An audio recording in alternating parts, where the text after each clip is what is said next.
le Seigneur, je vous salue au nom de notre Seigneur Jésus-Christ.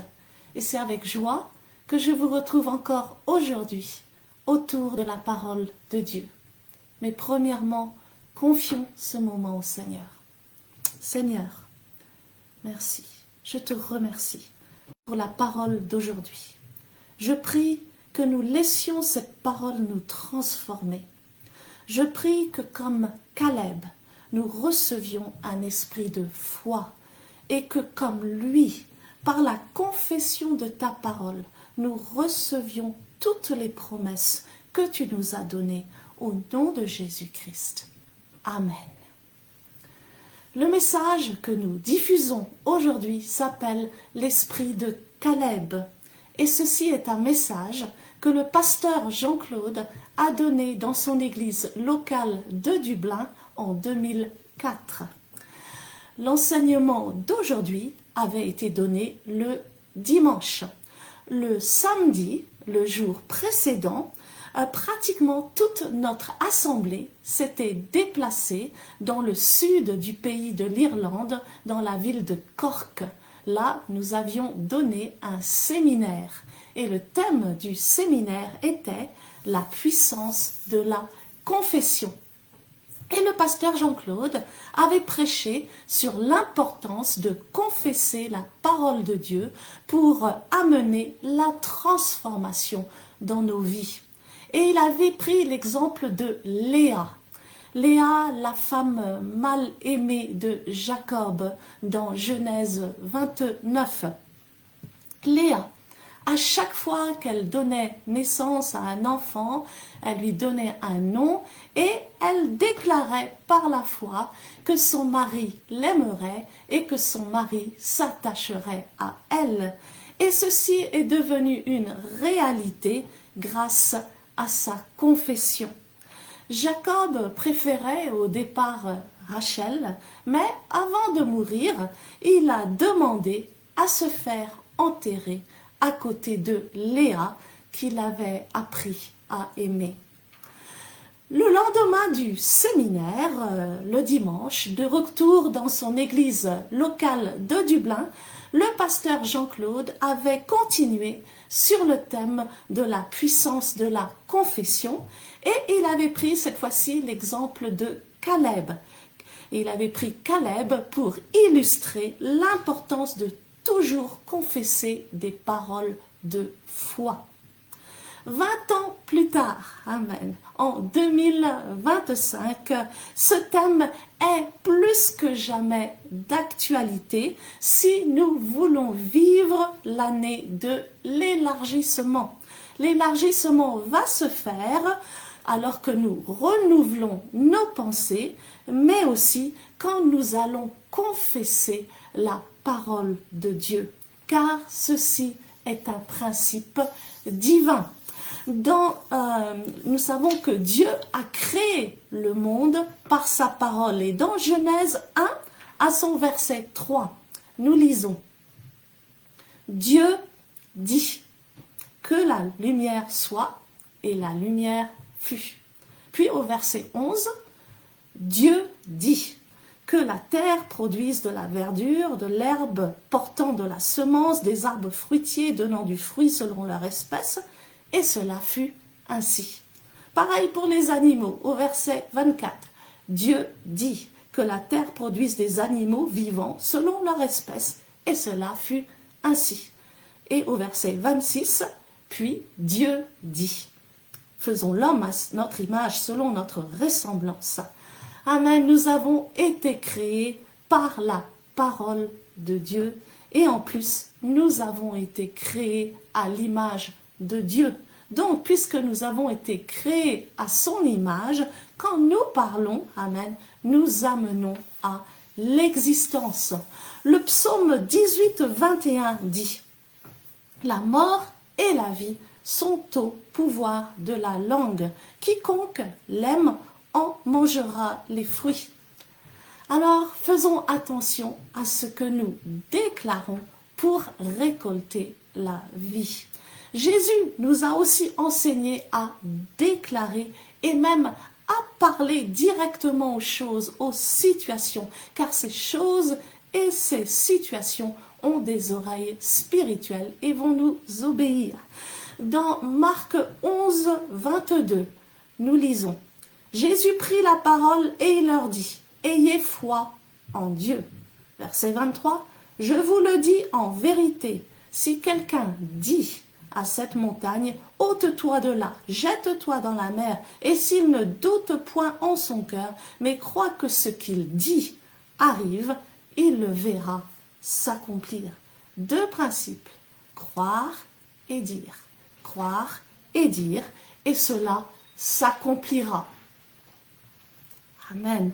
Donc, notre foi doit être déclarée. Alors que nous parlons à nos montagnes, alors que nous parlons à nos problèmes et à nos défis, ceux-ci vont se jeter dans la mer. Et aujourd'hui, le pasteur Jean-Claude va nous parler en particulier de Caleb, qui incarne parfaitement la foi et la confession de la foi. Quand il avait 40 ans, Moïse lui avait promis une montagne comme héritage à lui et à ses enfants. Et 45 ans plus tard, quand il avait 85 ans, Caleb rappelle à Josué ce que Moïse lui avait dit. Et il dit à Josué, donne-moi cette montagne. Mais sur cette montagne habitaient des ennemis d'Israël que Caleb allait devoir combattre, pas spirituellement, mais physiquement. Amen. À 85 ans, alors que la plupart sont à la retraite, il va chasser physiquement les habitants qui sont sur cette montagne. Amen. Caleb représente la foi agressive et son nom veut dire en hébreu attaquer comme un chien. Pour nous, la montagne représente les problèmes et les défis. Et le pasteur nous dit, aujourd'hui, les gens fuient les montagnes, mais c'est bien d'avoir des défis à relever. Il faut avoir des buts, de grands buts, des buts tellement grands que tu ne peux pas les réaliser sans Dieu. Le pasteur Jean-Claude nous dit qu'il aimait l'esprit de Caleb. Nombre 14 à 24 nous dit « Et parce que mon serviteur Caleb a été animé d'un autre esprit et qu'il a pleinement suivi ma voie, je le ferai rentrer dans le pays où il est allé et ses descendants le posséderont. » Caleb était animé d'un autre esprit.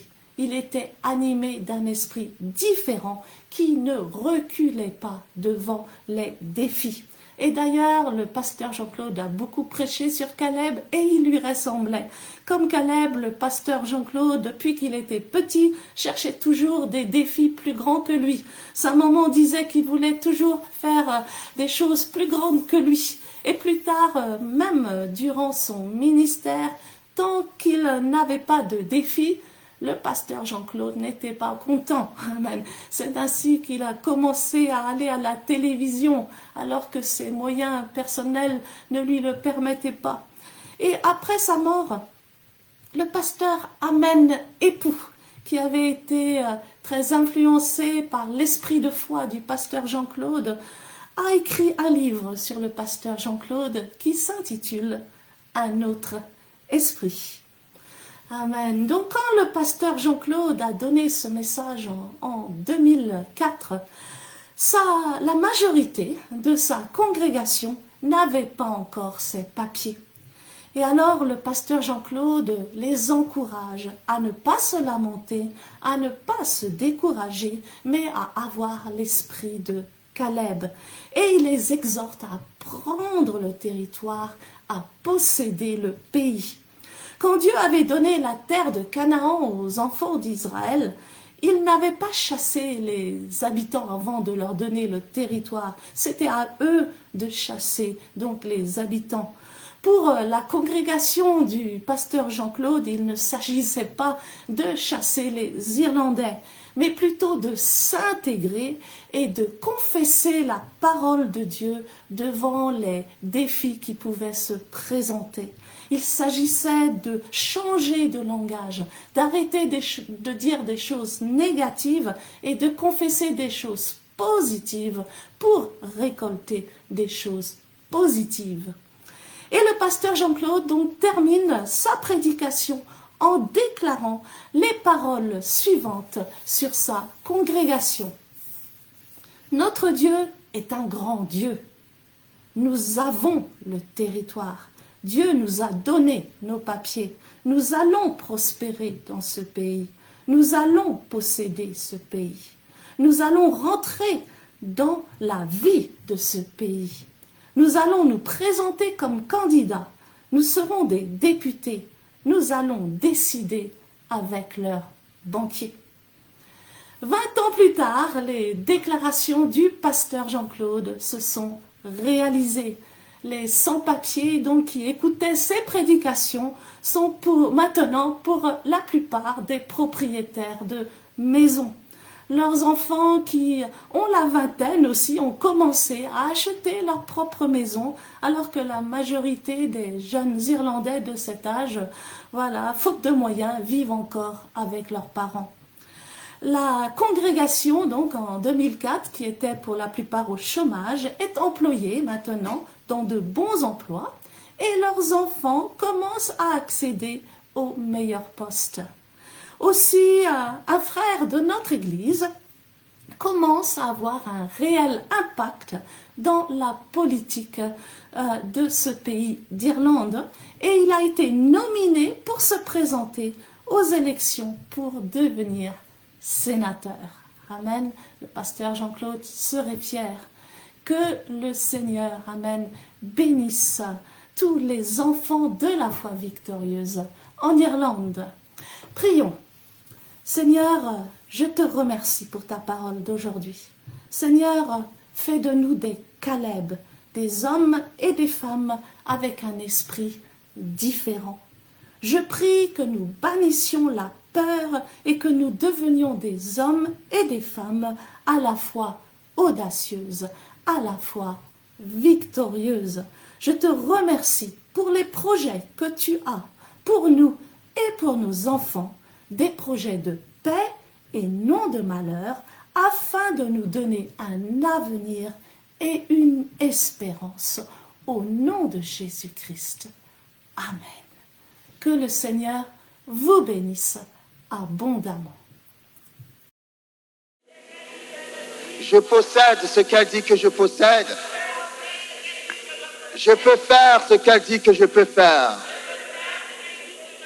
Alors que la parole va être prêchée, mon cœur est ouvert, mon esprit est ouvert pour recevoir la révélation de la parole de Dieu. Et alors, je ne serai plus jamais, plus jamais le même. Merci Seigneur. Aujourd'hui, je voudrais parler dans un message très court. Je pourrais dire un peu la continuation de ce dont nous avions parlé hier à Cork. Nous avons parlé sur la puissance de la confession. Proverbe chapitre 18 dit que la bouche de l'insensé cause sa ruine. Et ses paroles sont un piège pour son âme. Et dans le même passage de Proverbe 18, la Bible dit que la mort et la vie sont au pouvoir de la langue et tu en mangeras les fruits. C'est-à-dire, si tu confesses des paroles négatives, des paroles de mort, tu recevras des résultats négatifs. Mais si tu confesses des paroles de vie, tu recevras en retour des résultats positifs. Et les paroles de vie, ce sont les paroles de Dieu. Donc nous avions parlé de cela hier. Mais aujourd'hui, je voudrais parler d'un homme qui s'appelle Caleb. Lorsque nous allons dans Josué, à son chapitre 14, ce passage nous parle d'un homme qui s'appelle Caleb. J'aime bien Caleb à cause de son esprit. Et ce serait une bonne chose que nous puissions avoir l'esprit de Caleb. Lorsque nous lisons Josué 14, à partir du verset 9, en ce jour-là, Moïse jura en disant, « Le pays que ton pied a foulé sera ton héritage à perpétuité pour toi et pour tes enfants, parce que tu as pleinement suivi la voie de l'Éternel, mon Dieu. Maintenant, voici, il y a 45 ans que l'Éternel parlait ainsi à Moïse, lorsqu'Israël marchait dans le désert, et maintenant, voici, je suis âgé aujourd'hui de 85 ans. » La personne qui est en train de parler, c'est Caleb. Caleb est en train de parler à Josué et il est en train de rappeler à Josué les grandes choses que le Seigneur avait faites avec eux il y a 40 ans. Il dit à Josué, aujourd'hui, j'ai 85 ans. Ça fait 85 ans, ça fait 45 ans que l'Éternel parlait ainsi à Moïse. Mais aujourd'hui, j'ai 85 ans. Verset 11. Je suis encore vigoureux comme au jour où Moïse m'envoya. J'ai autant de force que j'en avais à 85 ans que lorsque j'avais 40 ans. Alléluia. J'ai autant de force que j'en avais alors, soit pour combattre, soit pour sortir et pour entrer. Donne-moi cette montagne dont l'Éternel a parlé dans ce temps-là, car tu as appris alors qu'il s'y trouve des Anakim et qu'il y a des villes grandes et fortifiées. L'Éternel sera peut-être avec moi. J'ai un petit problème avec le peut-être. Ça doit venir de la traduction. Je préfère lire « L'Éternel sera avec moi et je les chasserai comme l'Éternel a dit. » Cet homme qui s'appelle Caleb, lorsque nous irons bientôt, vous pouvez retourner dans Nombre chapitre 13, il venait d'avoir 85 ans. Et lorsque Josué a pris le territoire de Canaan, il fallait qu'il chasse les habitants du territoire. Donc, il fallait qu'il fasse la guerre à ceux qui étaient dans le territoire. Mais il y avait une montagne dans le territoire de Canaan qu'il n'avait pas encore possédée. Dans cette montagne se trouvaient des gens qui n'allaient pas lâcher leur montagne aussi facilement. Il fallait les combattre pour prendre la montagne. Alléluia. Et Caleb, à 85 ans, est parti dire à Josué, donne-moi cette montagne. Parce que le Dieu qui était avec moi quand j'avais 40 ans sera encore avec moi à 85 ans et j'aurai autant de force pour combattre les gens de la montagne et posséder cette montagne. Alléluia. J'aime bien cette parole. Donne-moi cette montagne. Dis à ton voisin, donne-moi cette montagne. Vous savez, aujourd'hui, les gens fuient les montagnes. La montagne représente la montagne. Vous savez ce que c'est que la montagne? Les difficultés, les oppositions, les barrières, les problèmes, les limites. Vous arrivez au bout de vous-même. Il n'y a plus rien à faire. Vous êtes en face d'une situation sans solution. C'est ça la montagne. Mais ce monsieur qui s'appelle Caleb, il a dit non, j'aime la montagne. Je veux que tu me donnes cette montagne. Ne regarde pas mon âge. J'ai 85 ans, mais je suis aussi fort que quand j'avais 40 ans. Non. Alléluia. Vous savez, la foi n'a pas de retraite. Quand on a la foi, on ne prend pas la retraite. Caleb a dit, le Dieu qui était avec moi quand j'avais 40 ans, il sera encore avec moi 85 ans et je vais prendre la montagne. Alléluia. Donc nous voyons par là que c'était un homme qui dominait cette situation par la parole qui sortait de sa bouche. Amen. À 85 ans, il n'a pas dit, oh, tu sais Josué, il faut laisser cette montagne parce que nous sommes trop vieux maintenant. Tu sais, avant on était jeunes. Non, non. Le Dieu qui était avec nous sera... J'ai un problème avec cette expression-là. Parce que les gens pensent que le Dieu qui était avec eux ne peut plus être avec eux maintenant. Mais Dieu n'est pas un Dieu du passé composé. C'est un Dieu du présent permanent. Alléluia. Ce qu'il a fait pour toi hier, il peut le faire encore aujourd'hui. Mais ça ne dépend pas de lui. Ça dépend de la parole qui sort de ta bouche. Caleb a dit, je suis aussi fort à 85 ans comme si j'avais 40 ans. Rien que par cette parole, ça suffit pour que l'Éternel l'aide à prendre cette montagne. Le nom Caleb en hébreu, signifie attaquer.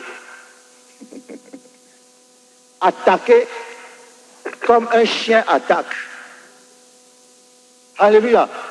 Ou bien attaquer comme on peut attaquer une maison en cassant la porte pour rentrer dans la maison. Attaquer dans le sens de commettre une infraction. C'est-à-dire que c'est quelqu'un qui ne peut pas rester les bras croisés. Il est toujours en train de chercher quelque chose à attaquer.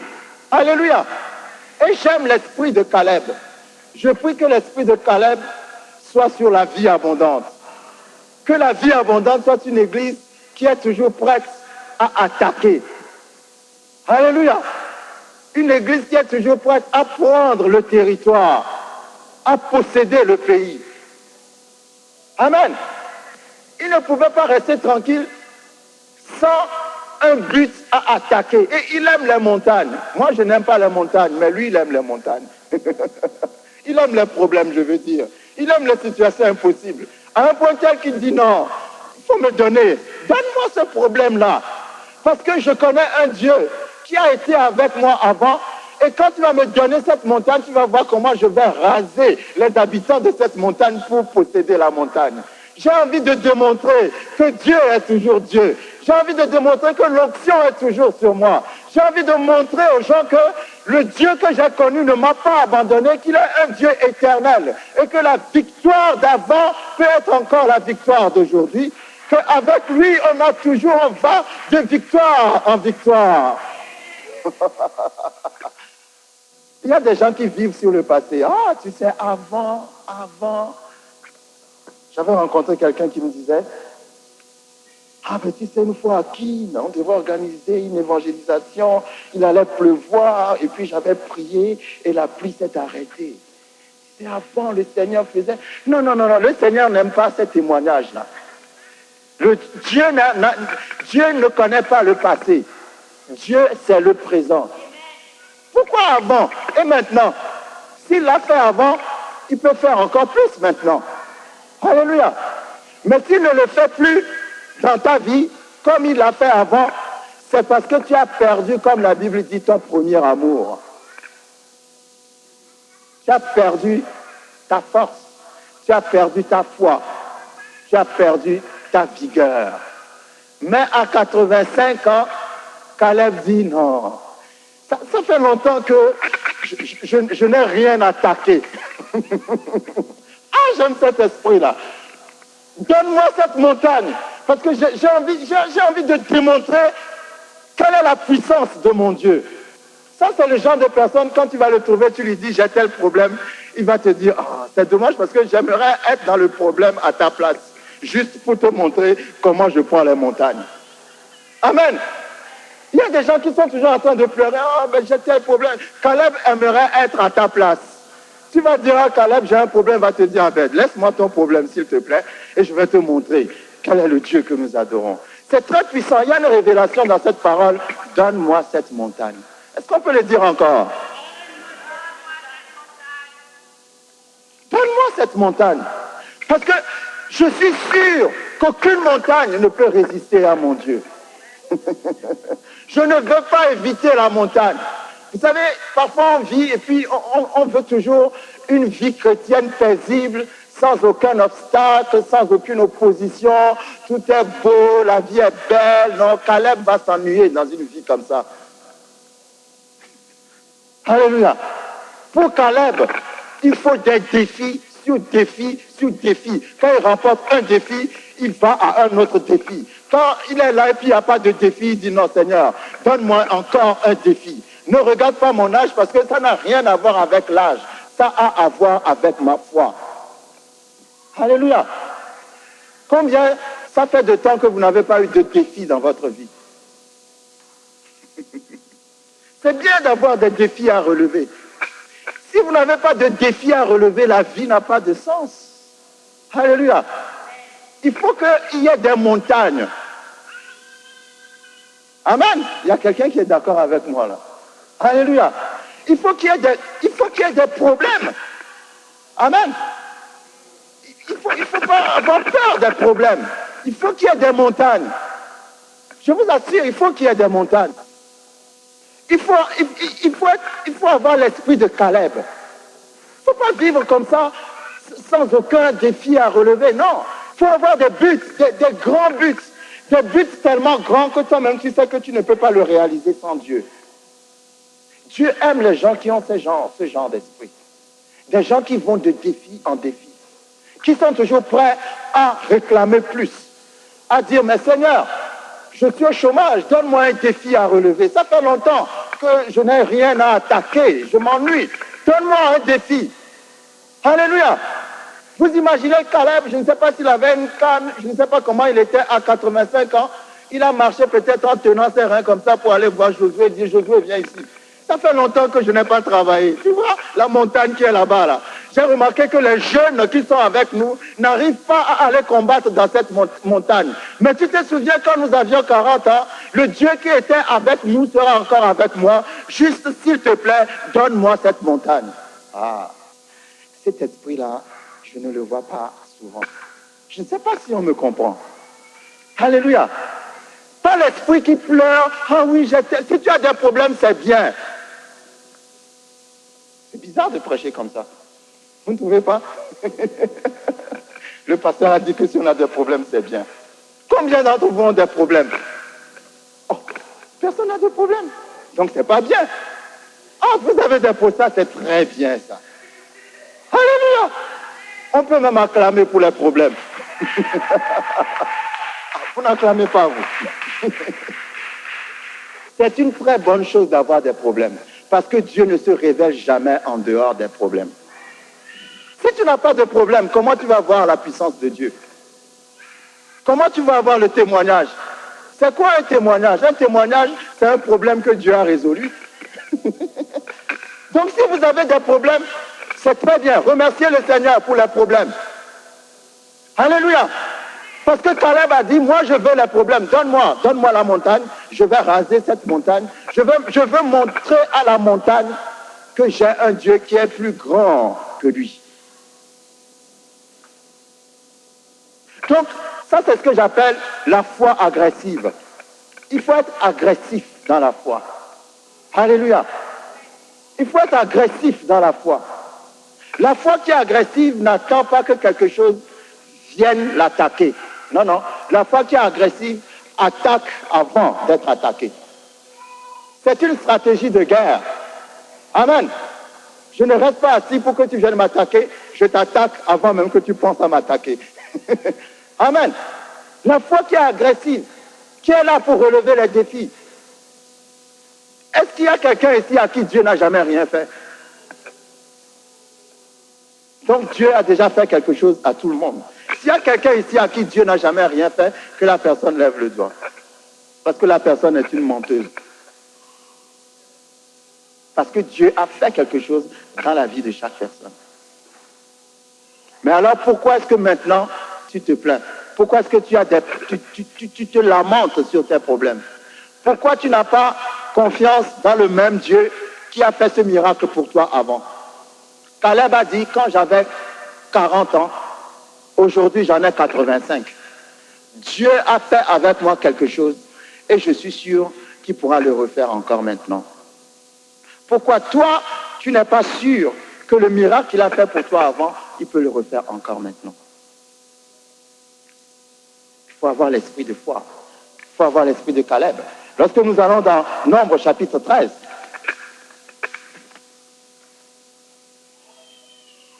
la Bible dit que Moïse a envoyé 12 espions à Canaan.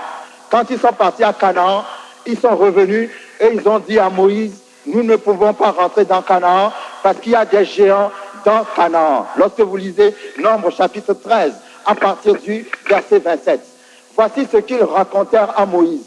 Nous sommes allés dans le pays où tu nous as envoyés. À la vérité, c'est un pays où coule le lait et le miel et en voici les fruits. Mais, il n'y a pas de mais dans la foi.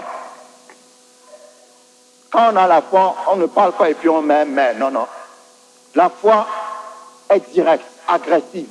Il n'y a pas de mais. Parce que mais, quand il y a un mais quelque part, ça veut dire que le doute va suivre tout de suite. Ils ont dit, mais le peuple qui habite dans ce pays est puissant. Les villes sont fortifiées, très grandes. Nous y avons même vu des enfants d'Anak. Les Amalécites habitent la contrée du Midi. Les Hétiens, les Jébusiens et les Amoréens habitent la montagne. Et les Cananéens habitent près de la mer et le long du Jourdain. Verset 30. En ce temps-là, Caleb n'avait pas 85 ans, il en avait 40 ou 45. Caleb leur a dit, taisez-vous. Alléluia. Ils étaient 12.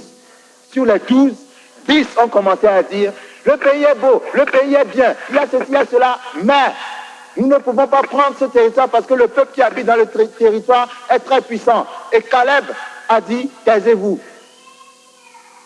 Caleb fit taire le peuple qui murmurait contre Moïse. Il dit, montons, emparons-nous du pays, nous y serons vainqueurs. Mais les hommes qui étaient allés avec lui dirent, nous ne pouvons pas monter contre ce peuple, car il est plus fort que nous. Et ils décrièrent devant les enfants d'Israël le pays qu'ils avaient exploré. Ils dirent, le pays que nous avons parcouru pour l'explorer est un pays qui dévore ses habitants. Tous ceux que nous y avons vus sont des habitants d'une haute taille et nous y avons vu les géants enfants d'Anak. De la race des géants. Nous étions à nos yeux et aux leurs comme des sauterelles. Il y avait des géants, des gens costauds, grands dans le territoire. Ils étaient tellement géants que eux, ils étaient comme des sauterelles à côté de ces géants. Donc, à cause de ce que la vue leur a montré, ils ont dit non, nous ne pouvons pas prendre ce territoire. Mais Caleb et Josué ont dit nous pouvons prendre ce territoire. Il y a des géants dans la vie de toute personne. Mais le problème, c'est la façon dont toi-même tu regardes les géants. Ce n'est pas les géants qui ont dit qu'ils sont des sauterelles. Hein?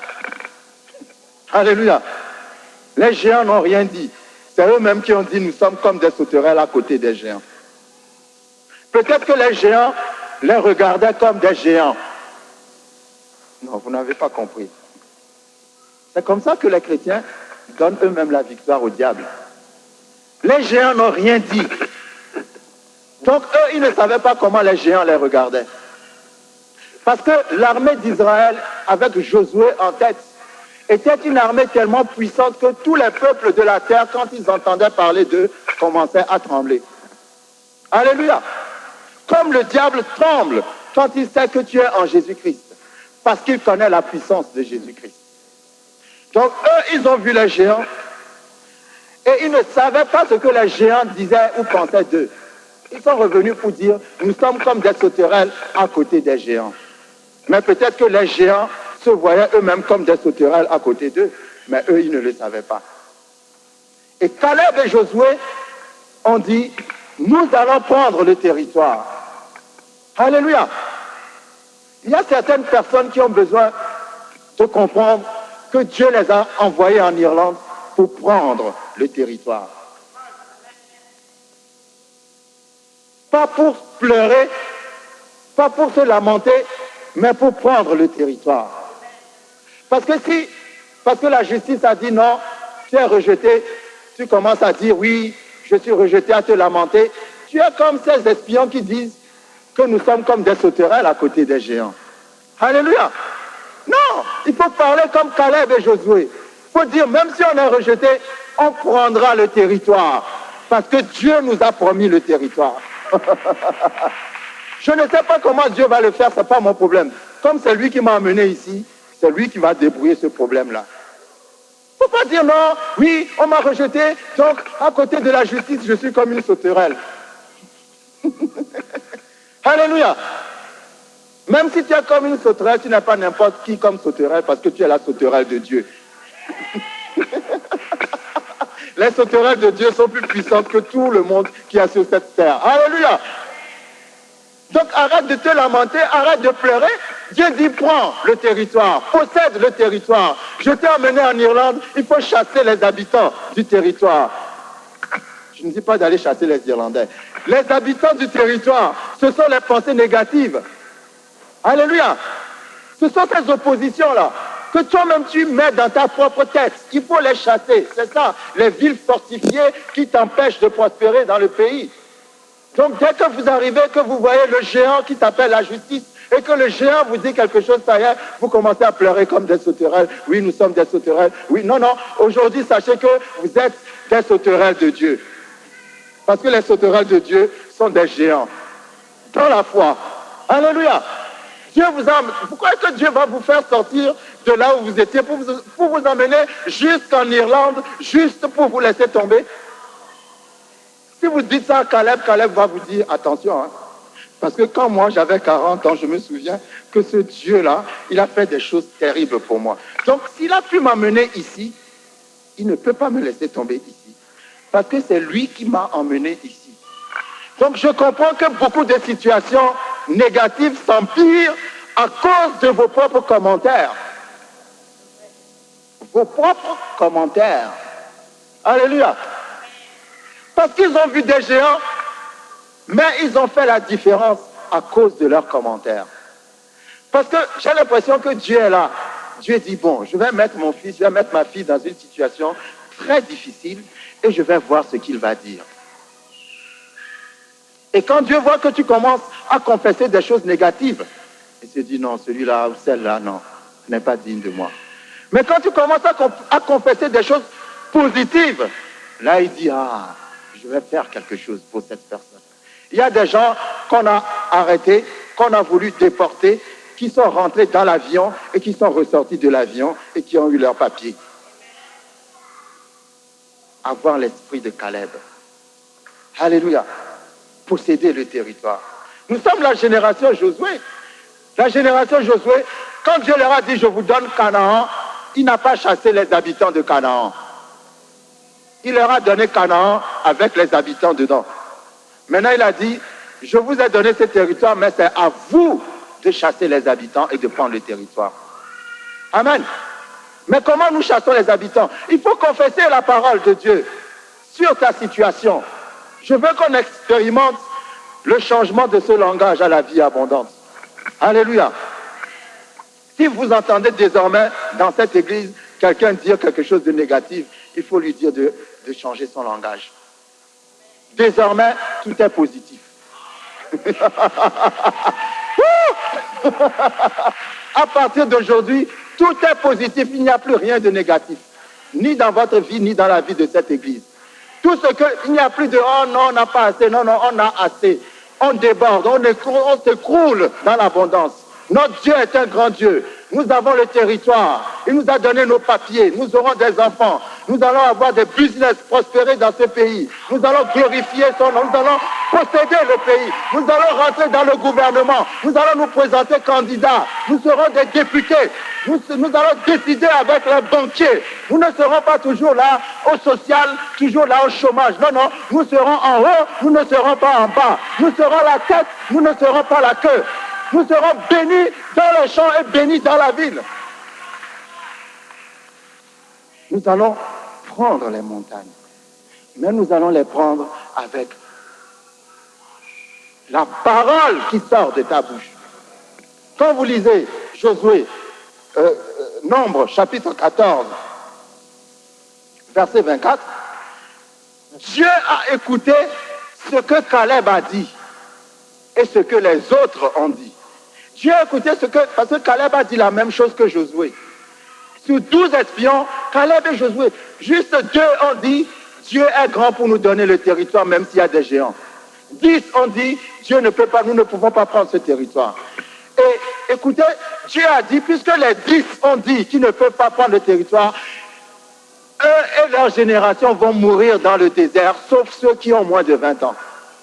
Donc, la génération de Caleb et de Josué, qui ont confessé qu'ils ne peuvent pas rentrer à Canaan, ils ne sont pas rentrés à Canaan, ils sont morts dans le désert. Mais qu'est-ce que Dieu dit de Caleb? Nombre 14, verset 24. Et parce que mon serviteur Caleb a été animé d'un autre esprit et qu'il a pleinement suivi ma voie, je le ferai entrer dans le pays où il est allé et ses descendants le posséderont.